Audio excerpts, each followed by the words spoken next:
Chronic migraine is 15 or more headache days a month, each lasting 4 hours or more. Botox, onabotulinum toxin A, prevents headaches in adults with chronic migraine before they start. It's not for those with 14 or fewer headache days a month. It prevents on average 8 to 9 headache days a month versus 6 to 7 for placebo. Prescription Botox is injected by your doctor. Effects of Botox may spread hours to weeks after injection, causing serious symptoms. Alert your doctor right away, as difficulty swallowing, speaking, breathing, eye problems, or muscle weakness can be signs of a life-threatening condition. Patients with these conditions before injection are at highest risk. Side effects may include allergic reactions, neck and injection site pain, fatigue, and headache. Allergic reactions can include rash, welts, asthma symptoms, and dizziness. Don't receive Botox if there's a skin infection. Tell your doctor your medical history, muscle or nerve conditions, including ALS, Lou Gehrig's disease, myasthenia gravis, or Lambert-Eaton syndrome, and medications, including botulinum toxins, as these may increase the risk of serious side effects. Why wait? Ask your doctor, visit BotoxChronicMigraine.com, or call 1-800-44-BOTOX to learn more. Don't chew on that, Max. Cooper loves that chew too. Oh, now he's into Cooper's food. Wow, he is loving it.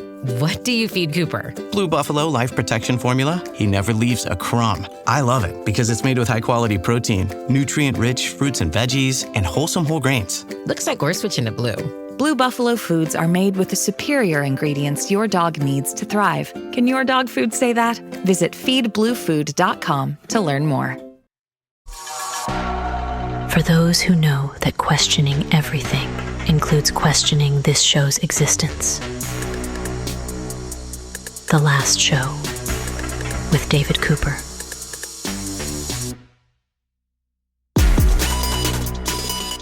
Golden retrievers, man's best friend. Could we share something genetically in common with them, and it's not just our common interest in licking our own rear? Never mind. I'm here with Dr. Cliff Redford. It is Vet Talk. It is Pet Talk. Cliff is a veterinarian. We go over all the animal science news you need to know, probably. Cliff, welcome to the show. Thanks for having me. Oh, yeah, you got a podcast. It's called Vet Life. It's actually great. People should check it out. Okay. Sharing genes with other mammals. It shouldn't surprise you if you know much about genes, and I don't, so I was surprised by this story. What genes do we share in common with the common golden retriever? I mean, this surprised me, and, I'm a learned person. Learned? Learned? I'm a learned. No, it's learned. No, you're right. Learned? I don't know. I'm smart. I speaks good. You're smarts. I smarts. So this is a study, a bunch of scientists, bunch of smart people, learned people at the University of Cambridge did an article in the Proceeding of National Academy of Science magazine. And it was titled Golden Retriever Genes Linked to Anxiety, Aggression, and Intelligence in Humans. This is pretty interesting. So what they did was they took 1,300 golden retrievers. All in one room? That sounds like chaos to me. That sounds like a party. Come on. They researched, they spoke to the owners of 1,300 golden retrievers. One owner with 1,300 golden retrievers? All right, let's get serious here. And they were looking for genetic clues on why some of these dogs are anxious, some of them are more energetic, some of them are aggressive. And then they looked at the genomes of each of these golden retrievers, because we can mark the genome, we can map the genome, pardon me. And they found that there are some genetic markers associated with some of these intelligence, some of these emotional behaviors or these characteristics. But then they also found that these same exact genetic codes are seen in people and are also linked to certain traits, intellectual or emotional traits. So what they ended up finding, like for example, they found the gene, the PTPN1 gene. Oh, the PTPN1 gene. I think everyone knows about that. Everyone knows about that. So then everybody knows that the PTPN1 gene is linked to dog aggression. So specifically dogs that are aggressive towards other dogs. Well, in humans, the PTPN1 gene is linked to depression and intelligence. And that there are also other variants of the PTPN1 gene in people that sort of focus on or are linked to people who dwell on embarrassing experiences, Guilty as charged. and or have high educational success. Well, not guilty as charged there. Yeah. Not guilty. Okay, we had to see there. Who knows? And so they started to see, well, not only does genetics have a role in governing behavior, which I think is a huge sort of point in this study, which we kind of knew, but it's always nice to see it more and more and more often. But they continued to find more of these genetic codes. There's another one, as I call the ROMO one, ROMO1. And in golden retrievers, it is linked to trainability as well as, just trainability. However, but in people, it's linked to, again, intelligence, but also emotional stability. So these characteristics are not the same from the golden retriever to the person, but it's showing that there is a link that these genetic codes are related to emotional characteristics, IQ, depression, anxiety, energy, playfulness. It's a cool link, if anything else. Yeah, and it sort of, it doesn't take away the responsibility that we have and that our dog has. They need to be more responsible for their actions. Everyone and every dog has choices, but there is obviously a link. And, I've talked about on this show a lot more on my podcast, Vet Life with Dr. Cliff. You can find it anywhere. He did that. Go on. And like my dog Bo, his mother is a Shepherd Corgi cross. Her name is Pinky, and his father is a wild dog up in the reservation north of the Arctic Circle. Oh my goodness. And my dog Bo, I think he's a polar bear.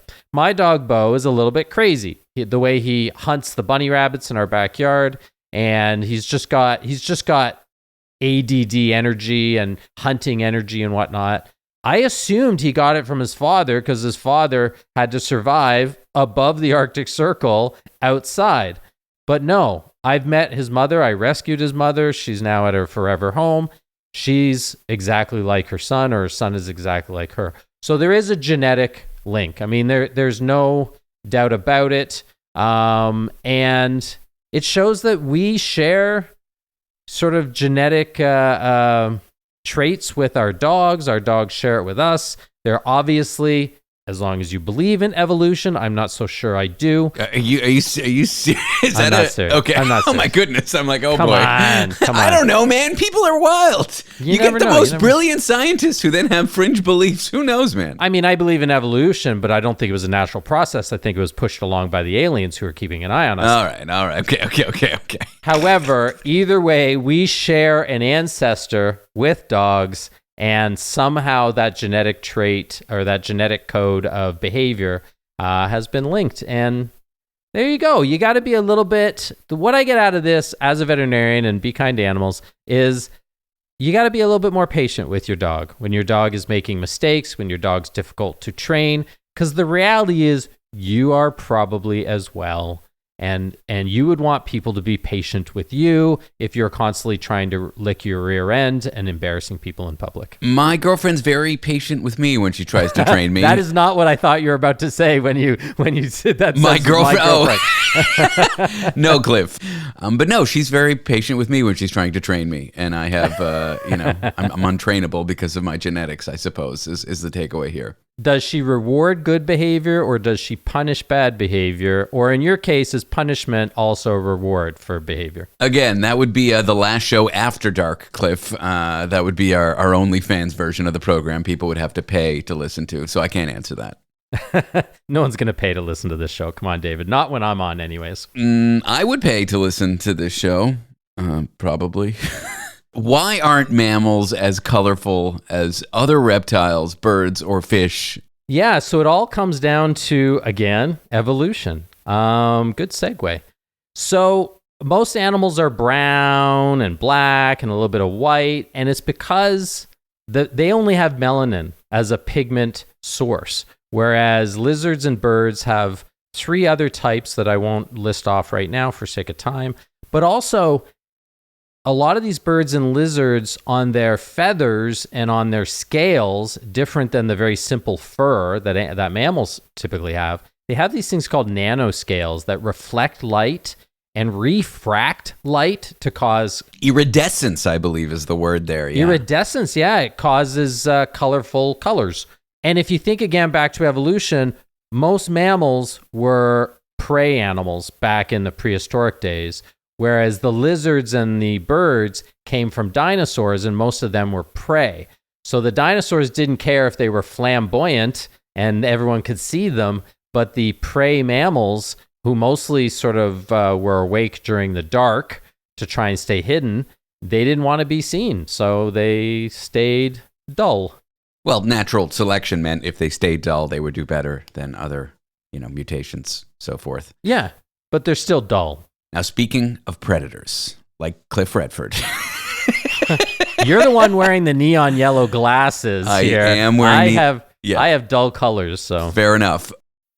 This episode is brought to you by Athletic Brewing Company. No matter how you do game day, on the couch, in the crowd, or manning the snack table, Athletic Brewing fits right in. With a full lineup of non-alcoholic beer styles, you can enjoy bold flavors all game long. No hangovers, no buzz, no subbing out for water in the second half. Stock the fridge for tip-off with a variety of non-alcoholic craft styles available at your local grocery store or online at athleticbrewing.com. Near beer, fit for all times.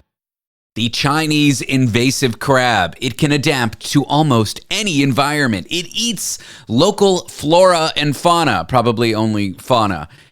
Even protected species, many different types of species. Look, it's a problem, and Cliff's going to tell us about it. Dr. Cliff Redford is here. It is Vet Talk or Pet Talk. The name of what we do every week, I don't know. Cliff, welcome to the show. Thank you for having me. So, I'm a veterinarian, but I'm not a scientist. Maybe I am. What is the difference between flora and fauna? Flora is the plants and fauna is the critters. Yeah. Right. So this Chinese mitten crab sounds adorable. Does eat both flora and fauna. Okay, well then whatever. I was just trying to make a dramatic introduction for you. Come on. It sounds adorable because it looks kind of adorable. I encourage everyone, once you're not driving or once you're not listening to this show, to Google the Chinese mitten crab, and you'll see why they call it the Chinese mitten crab. Its little claws are furry looking. They look like little mittens. Yeah, it looks like fur, and it is a fur-like substance. They got fur on their claws, and it's also a dull color. So the Chinese mitten crab, known as Ariochair sinensis, has traveled from East Asia and is now populating and growing out of control as far as numbers in European rivers. And now scientists are saying it is one of the world's most dangerous invasive species. Great. And how do they hitch a ride when they come? Do they take like a first class ticket on a plane? Like how do they actually get to Europe or North America? Yeah, I don't know if they do a first-class ticket. Where would they put their passport? That's the big question. That otherwise, yes, they would be fine. They believe there's three ways. So they're the larva from these guys, the little itty-bitty, almost a crab, but not quite, can hide out in like various containing units that may have been in contact with seawater. And they can survive sort of in unusual circumstances. Dryness, the larva can survive for quite a long time. Food markets. So occasionally they believe that this East Asian crab, this mitten crab, was at a Asian food market in the UK, let's say, and somehow escaped, or someone just tossed it out and they couldn't sell it. Who knows? And then also aquaria, like small aquariums, medium-sized aquariums. People have them kind of as pets or kind of as, just like mini zoos, I guess. So you want to show off to your friends that you got these little furry clawed crabs. And then what do you do when you're sick of them? You flush them down the toilet. No, they're too big for that. You dump them in the river. And this is a trend. Don't dump your pets in the river is a moral of the story here. Do not do that. Be kind to animals. So the thing with these crabs is they are very hardy. Like Tom Hardy, they're very hardy. They survive in dirty water. They can handle temperature variance, different salt levels. They survive in polluted water. So they've gone up into, sort of city canals and levees and urban rivers, and they're clogging up the different sewer systems. They're clogging up the different filtration systems of like water power plants. And then they are damaging the environment because they come up onto land and they dig, good 1 meter sort of canals in the mud where they're going to mate, where they're going to lay eggs. Basically, these crabs are schmucks, is what you're saying. Basically, and they eat flora and fauna. They eat water plants, they eat algae, they eat invertebrates, they eat fish eggs, and then they breed like crazy. These guys, they had one female, I guess that's not necessarily obvious. They had a female crab with 1 million eggs on her shell. That's at one point. A lot more than 6 or 7. That's a lot more than your average kitten. This is a mitten crab. So they grow like crazy, and they're destroying the environment, and they're destroying endangered species. But there is hope. Ooh. Not for the crab, but for us. Because apparently they're delicious. Ooh, ladies and gentlemen, eat your invertebrates. That's what my mother always said. Eat my invasives. That's what I meant to say. Eat your invasives. Yeah, that's what I meant to say. With your broccoli, please. Yeah, so people have realized that they are very yummy to eat. I mean, that doesn't surprise anyone because food markets, they're being sold there. And they're now turning them into commodities. And they're trying to find a way. They've sort of realized we cannot get rid of them. So let's at least control their population. And one of the way is to turn them into a delicatessen. But there are dangers. Because they live in these polluted rivers, et cetera, they can carry a lot of mercury, a lot of PCP in there. PCP? No, I don't know if that's right. That sounds a little off. Those crabs are going wild. That sounds a little bit off. One of the other ones, PCB, I think it is. But all these pollutants in their meat, and if you don't cook them properly, you can get the lung fluke, so a nasty parasite. So Mother Nature is fighting back on all sort of fronts. But yeah, they're nasty. And this reminded me of the lionfish. So when I was volunteering in Jamaica, the lionfish is an invasive species. And they believe that 4 lionfish were released off the coast of Boston. Just 4 individuals? Just 4 in like the late 80s. And now there are millions of them all through the Caribbean, all around the UK islands, the British Isles, and even the western coast of Europe. And lionfish breed much faster. They become breeding size at something like 6 months, which is much faster than most fish. They are very sort of effective predators. So they will kill off other fish species very, very quickly. And the sharks in the area, or the turtles in the area, because they're invasive species, they don't know how to hunt them and get around their toxic spines. They've got these spines that if you touch, it will put you in the hospital. But Jamaica realized, and other Caribbean islands and everywhere else around the world realized that they're good eating. And so they're now they do these public service announcements about how to catch them, how to take off their poisonous spikes safely, and then what best ways to cook them. Ooh, delicious. So I guess the moral of the story is if you're an invasive species, you're probably pretty tasty. It reminds me of the spotted lanternfly, which arrived here in New York on like shipping containers. And they're these huge, but like very docile bugs. And when you squish them, they have that moth-like papery texture. Okay. But the state and the city of New York were like, okay, if you see one, kill one. And there was this like big public campaign, and everyone felt like it was their civic duty. So like here in New York, you'd see like some models, with the heels and the cool outfits and like done up in downtown New York, like for Fashion Week. And someone would be like, spotted lanternfly, and like the woman would like smash it with her heels, and it was like a very funny. And there's like videos of this happening, and that was last summer, 2 summers ago.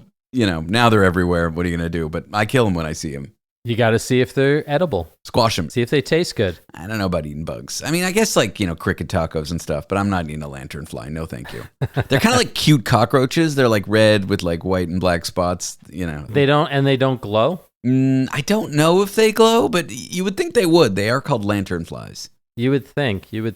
Maybe it's the paper lantern and that's sort of their paper wings that you're talking about. Ooh, that could be right. All right, Cliff Redford is a veterinarian. I know how English works. You can check out his podcast, Vet Life. Cliff, it's been a joy talking about animal news, science, veterinary stuff with you.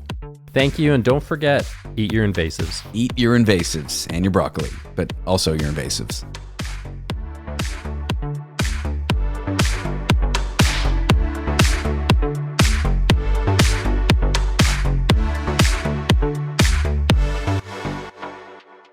Welcome to Survivor 50. Wednesdays on Global. We chose you to represent 25 years of the greatest adventure on television. And all we want is everything.